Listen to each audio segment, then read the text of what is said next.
Hello guys, it's Sapphire Yakman for Game of Thrones, Season 5, Episode 10, Mother's Mercy. This is the season finale. Now, in this episode, it definitely was interesting. A season finale. It's very upsetting. Like very upsetting. I'm still mad about this freaking episode. Like, I'm so mad about this freaking episode. Like, so mad. Even thinking about it makes me mad. So in the north, the weather conditions at Stannis' camp drastically improved, clearing the route towards Winterfell. Missandra takes credit, claiming that as a result of Sharon's sacrifice, the god of the Lord of Light has made good on his promise. However, Stannis, still reeling over his daughter's sacrifice, treats Missandra coldly. He then receives news that all of his sellswords have deserted. You think you burnt your daughter alive? You really think people are really gonna go for a king who's willing to do that for a freaking throne?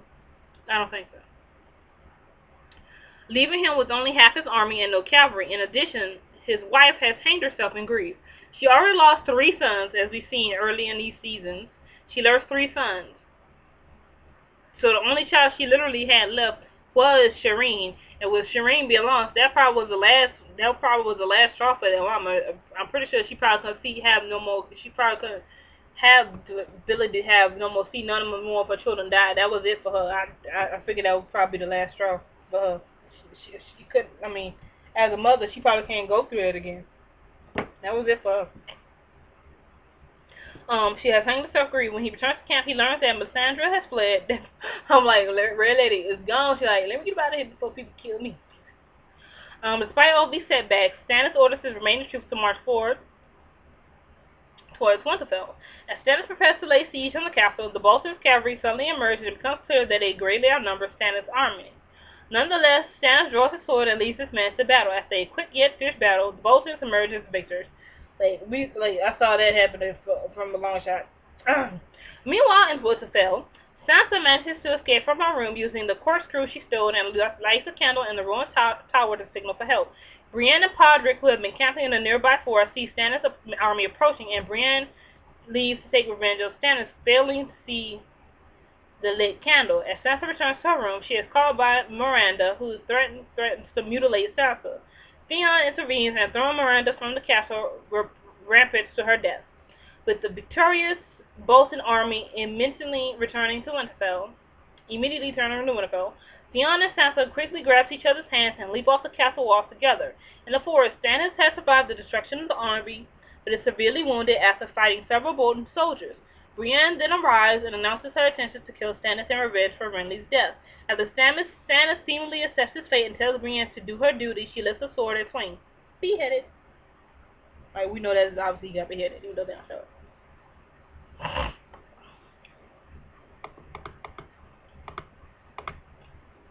In King's Landing, Cersei confesses her sins of sleeping with her cousin Lancel and High Sparrow, but lies when asked if there was others in order to protect her brother Jaime and her children, because I'm like, seriously, if they find out that Joffrey, Marcel, and Tommen is literally a product of incest, that ruins up, that whole freaking lineage is gone. That's out the freaking thing, because they are not related to Robert Baratheon. No shape or form, even though I don't see how people really can't figure that out, given the fact that all Lannisters tend to have gold blonde hair. Everybody in Baratheon family tend to have dark freaking hair. Like, it's not that hard to figure out, people.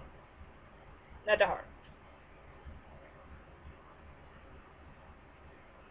The High Sparrow decides to grant the Mother's mercy and let Cersei return to the Red Keep, but orders that she must return to face trial for the other sins she has not yet confessed to, and must undergo an atonement. Cersei is stripped, her hair cut short, and forced to walk naked the entire way from the Great Sept of Baelor to the Red Keep. As she walks, she is harassed, jeered, and pelted with garbage by the angry populace, and breaks down in tears when she finally returns to the Red Keep. She is covered up by Qyburn, who reveals to be her newest member of Kingsguard, a reanimated Gregor the Mountain Clegane. So, in this situation, I feel bad for Cersei because I don't think nobody should have to go through that. Even with as bad as Cersei is, I still feel sorry for her. But now the thing is, now Cersei is back to where she needs to be, and everybody's about to freaking fucking pay. And wait till she finds out. Ooh, ooh, ooh. You're about to get a mother's wrath, boy. I'm telling you.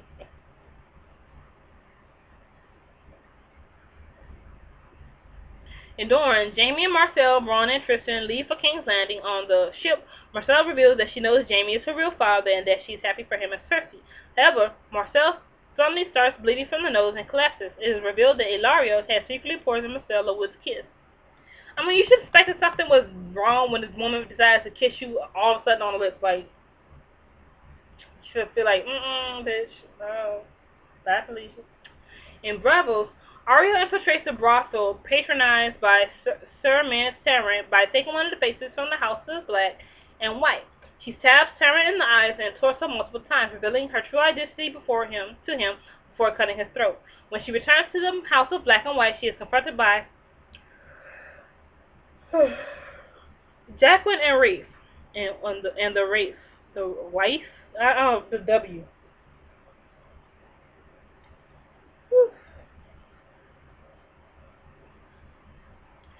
Jaqen berates Arya for taking a life not meant for her to take, and that another life must be taken in order to appease the many-faced god. Jaqen then proceeds to drink from a vial and collapses, much to Arya's shock. However, the waif changes her face to that of Jaqen and points out to Arya that Jaqen never existed, and that she has been talking to no one the entire time. The waif also warns Arya that putting on a new face if one is not no one is like poison, and Arya is suddenly struck blind.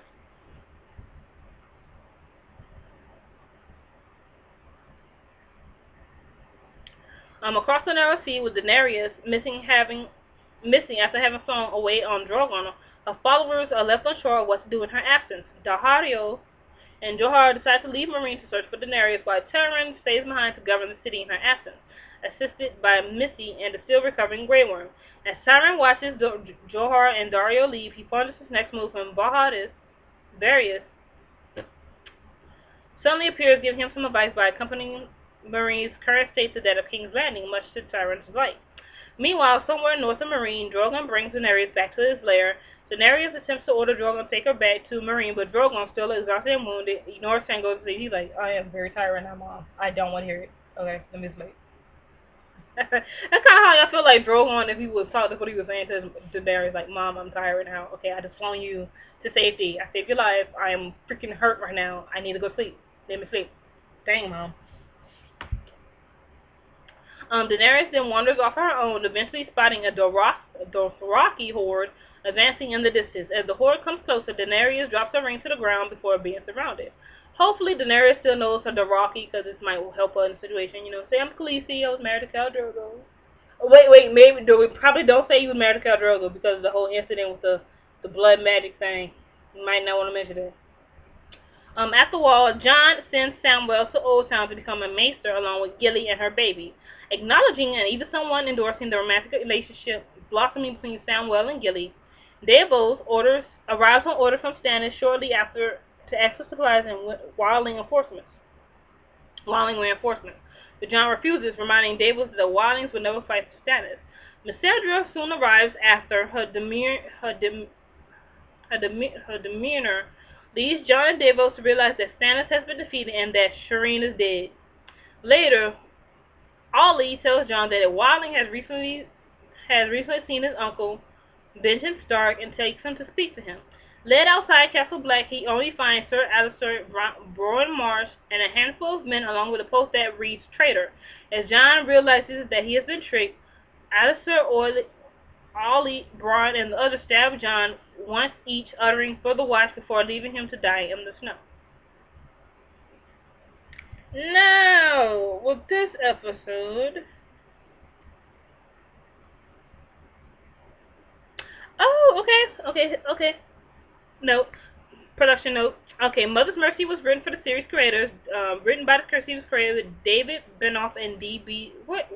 Wise, I think that's it. It prominently covers elements from George Martin's novels A Feast of Crows, chapter Samuel 1, and Cat of Canals, A Dance with Dragons, chapter John 2, Theon 1, Daenerys 10, Cersei 1, Cersei 2, and John X 3's I Hate My Roman Numerals. It also contains material from Martin's upcoming 6th novel in the series, The Winds of Winter, chapter Mercy. So that's why, now I get why probably some people were confused about where the show was going. Okay. because they got some material from his book that's not yet out. Okay, that's why people so confused. Okay, see people now you know why you were confused, because it contains stuff that's not been published yet. So you got to know, but you would probably when you probably get the book, you probably like, oh, okay, now I see what he was doing. Okay, now. But overall, okay, I watched this episode like in the middle of the night. I think it was like probably 1 or 2 in the morning. I'm watching it on my phone, and like when I saw Jon Snow get stabbed, I was like, "Are you serious? Are you?" Like I was like so freaking upset. I think I woke my sister up. I was so upset. Like, why would you do that to Jon Snow? The Stark family cannot get a break on this show. First it was Ned, Catelyn, and freaking Bob, and the unborn baby Stark, that was in the woman's belly. Then you got Bran and Rickon. They're still somewhere north of the freaking wall. You don't know what the hell's going on with them. Sansa gets married to Ramsay freaking Bolton. Arya's now blind. Jon Snow is freaking stabbed. We don't know if he's dead. This family cannot get a break. Now, I have seen some interesting theories on what's going to happen to Jon Snow, because in previous episodes it says the boy must die in order for the man to live, or whatever, how the quote went. So some people was going with a theory that Jon Snow is not actually Ned Stark's bastard, but he is the child of Lyanna Stark and um, Rhaegar Targaryen, and that something about some sort of I haven't read the book, so I really don't know, but something about a prophecy of being somebody, and it's something about a prophecy and the Song of Fire and Ice, and so I really don't know. I really have to read these freaking books. I really got to read the books, but I have no money, so whatever. I got no book. Wait till I get. Shoot, that's a lot of books I've read yet. Hunger Games to the Virgin Series. I'm behind on so many books. It's not even funny. Anyway, that the Jon Snow thing was like maybe so. Like I was so mad. I went to my Tumblr, my Twitter, and Facebook, and wrote and Instagram, and wrote how much I was angry, and posted how much I was angry with a picture. Like how dare you kill Jon Snow? Like how dare you kill Jon freaking Snow? Oh, I'm so angry right now. It's like the fans are literally like this to the show Game of Thrones. It's just, oh, I feel so bad. It's like you don't even want to be a Stark. It's like, damn. This family cannot get a break. Overall, I would say overall for the entire season, I would say my favorite, the best episode was probably the last 3 episodes, episode 8, 9, and 10 was out of the whole entire season. Sand Snakes need some work. We know a war about to break out between the Doran and Lannisters, because once Cersei finds out that Marcella is dead, whoo! Don't mess with a mama and her children. No, you don't wanna mess with that lioness. No, bitch. Daenerys, I don't know what's gonna happen with her in the Dothraki. I don't know what's gonna happen with that. Ooh, maybe she could get them. I don't know. I was thinking like maybe she probably could get them, to be like, join her army or whatever. But I mean, I don't know. I mean, I'm pretty sure she still goes by the name Khaleesi. Does she even have any Dothraki left from when she was with Khal Drogo? Like, I don't even know. I mean, she got the Unsullied. We don't got as many now because the majority of them, some of them are killed. I gotta think about it. Like, I really, like, I feel like I'll have a better synopsis and sort of theories if I read the books, but I haven't read the books. Like, I just literally got into Game of Thrones, like, last year.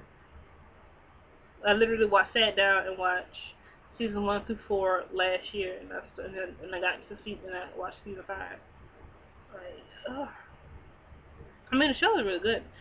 Season 5 it really wasn't like their best season, but a lot of people are waiting for George Martin to finish his book, so kind of race to grab, and I'll see you guys in 2017. Bye.